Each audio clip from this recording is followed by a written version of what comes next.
Android থেকে আইফোনে switch করেছেন কিন্তু বেস্টিকে ছবি পাঠাতে পারছেন না? এয়ারড্রপের সেটিংটা কিভাবে সেট করতে হয়? হ্যালো গ্যাজেট লাভার্স, কেমন আছেন সবাই? আজকে কথা বলবো অ্যাপল ইকোসিস্টেমের দারুণ একটি ফিচার নিয়ে, তা হচ্ছে এয়ারড্রপ। এয়ারড্রপ রিলেটেড সব প্রশ্নের সমাধান পেয়ে যাবেন আজকের এই ভিডিওতে, তাই শেষ পর্যন্ত আমাদের সাথেই থাকুন। মেইন টপিকে যাব, তবে তার আগে যারা আমাদের চ্যানেলে নতুন, এখনও আমাদের চ্যানেলটি সাবস্ক্রাইব করেননি, টেক রিলেটেড নিত্য নতুন ভিডিও পেতে এখনই সাবস্ক্রাইব করে রাখুন আমাদের ইউটিউব চ্যানেলটি।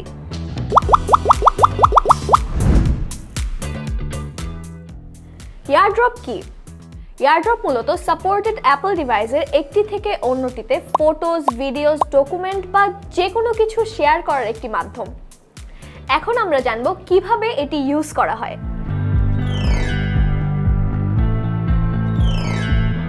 সবার আগে দেখে নিতে হবে যাকে আপনি ফটো কিংবা ডকুমেন্টস পাঠাবেন তিনি আপনার আশেপাশে ব্লুটুথ অথবা ওয়াইফাই রেঞ্জে আছেন কিনা।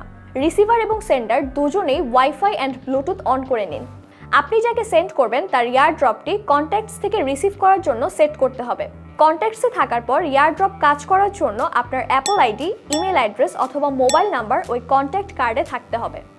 আপনি যদি তাদের কন্ট্যাক্টসে না থাকেন তাহলে যাকে আপনি সেন্ড করবেন তার এয়ারড্রপ রিসিভিং সেটিংটা চেঞ্জ করে এভরিওয়ান ফর 10 মিনিটস সেট করতে হবে।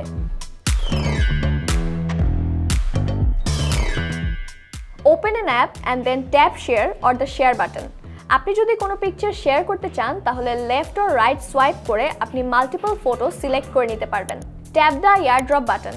যে এয়ারড্রপ ইউজারকে শেয়ার করতে চান সেখানে ট্যাপ করুন, অথবা আপনি নিজের অ্যাপল ডিভাইসগুলোর মধ্যেও শেয়ার করতে পারবেন।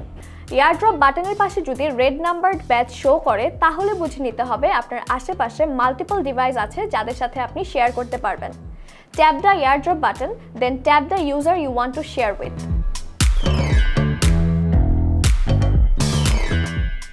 কেউ যখন এয়ারড্রপের সাহায্যে আপনাকে কিছু সেন্ড করবে আপনার আইফোনে তখন অ্যালার্ট আসবে। আপনি ইচ্ছামতো অ্যাকসেপ্ট বা ডিক্লাইন করতে পারবেন। আপনি যদি অ্যাকসেপ্ট করেন তাহলে এয়ারড্রপ ফাইলটা সেম অ্যাপেই আসবে, মানে যদি ফটো সেন্ড করা হয় তাহলে সেটা ফটোজেই আসবে। ওয়েবসাইটগুলো ওপেন হবে সাফারি দিয়ে। আবার আপনি যদি আইফোন টু ম্যাকে কোনো ফটো সেন্ড করতে চান তাহলেও অ্যাকসেপ্ট বা ডিক্লাইনের অপশন আসবে।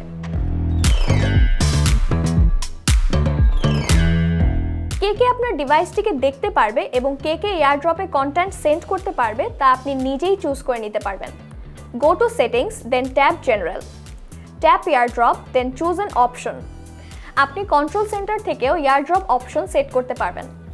আইফোন এক্স বা তার পরের মডেলগুলো যদি আপনি ব্যবহার করে থাকেন তাহলে যেটা করতে হবে, প্রথমে স্ক্রিনে টপ রাইট হ্যান্ড কর্নার থেকে সোয়াইপ ডাউন করে কন্ট্রোল প্যানেলটি ওপেন করে নিতে হবে।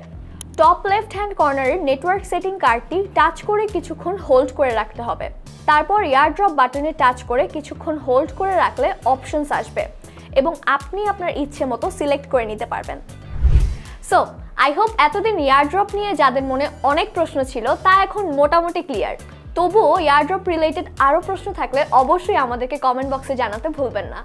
আজ এই পর্যন্তই। সবাই ভালো থাকুন, অ্যাপল গ্যাজেটসের সাথেই থাকুন।